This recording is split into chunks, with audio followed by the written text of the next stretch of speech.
Friends, आज का topic है HMPV वायरस। करंट अफेयर्स 2025 का मोस्ट इम्पॉर्टेंट टॉपिक है। कॉम्पिटिटिव एग्जाम्स में HMPV वायरस से संबंधित क्वेश्चंस आने की संभावना सबसे ज़्यादा है। दोस्तों, कई बार साइंस से संबंधित जो करंट अफेयर्स के क्वेश्चन होते हैं वह कॉम्पिटिटिव एग्जाम्स में लगातार पूछे जाते हैं और HMPV वायरस हाल ही में चर्चा का विषय रहा है, तो इससे संबंधित क्वेश्चंस एग्जाम्स में पूछे जा सकते हैं। जैसे कि दोस्तों, आज के वीडियो का पहला प्रश्न है, HMPV वायरस का पहला मामला किस देश में पाया गया। HMPV का फुल फॉर्म याद रखिएगा, ह्यूमन मेटान्यूमो वायरस, और इसका पहला मामला हमारे पड़ोसी देश चीन में पाया गया। अगला प्रश्न है, कौन सा जीव सजीव और निर्जीव के बीच की कड़ी है। Very very most important question है, बहुत ज़्यादा कॉम्पिटिटिव एग्जाम्स में दोस्तों यह पूछा गया है। दोस्तों, वायरस जो होता है वह सजीव और निर्जीव के बीच की कड़ी है।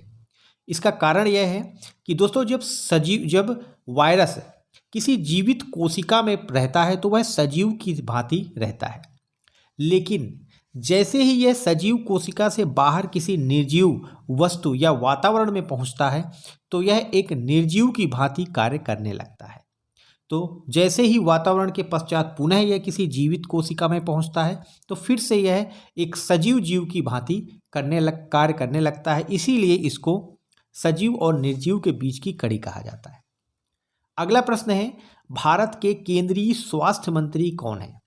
फ्रेंड्स, हमारे जो केंद्रीय हेल्थ मिनिस्टर हैं वह हैं श्री JP नड्डा। दोस्तों, जो ह्यूमन मेटान्यूमो वायरस है यह कोई नया वायरस नहीं है। यह 2001 से हमारे वातावरण में उपस्थित है। दोस्तों, अगला प्रश्न है, विश्व स्वास्थ्य संगठन का मुख्यालय कहाँ पर है। जिनेवा, स्विट्जरलैंड में। विश्व स्तर पर हेल्थ से संबंधित जो कार्य एजेंसी है वह है यूनाइटेड नेशन की world health organisation. Human metapneumovirus के लक्षण क्या है। दोस्तों, यह आपको जानना बहुत जरूरी है।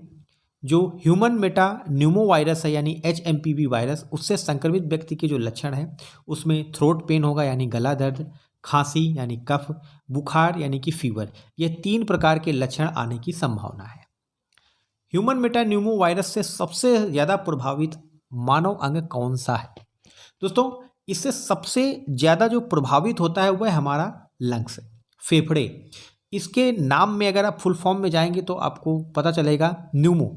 यह दोस्तों जो वायरस है वह निमोनिया पैदा कर सकता है और इसी वजह से दोस्तों जो बच्चे हैं वह सबसे ज़्यादा इससे प्रभावित होने के चांसेस है। तो ह्यूमन मेटान्यूमो वायरस है वह हमारे लंग्स को प्रभावित कर सकता है। अगला प्रश्न है, ह्यूमन मेटान्यूमो वायरस से सबसे ज़्यादा प्रभावित कौन हो सकता है। दोस्तों, बच्चे हो सकते हैं, बूढ़े लोग भी हो सकते हैं और सांस रोग से पीड़ित व्यक्ति। इसके साथ साथ दोस्तों वह व्यक्ति भी इससे सबसे ज़्यादा प्रभावित होने के चांसेस हैं जो कम इम्यूनिटी वाले हैं, वीक प्रतिरक्षा वाले। दोस्तों,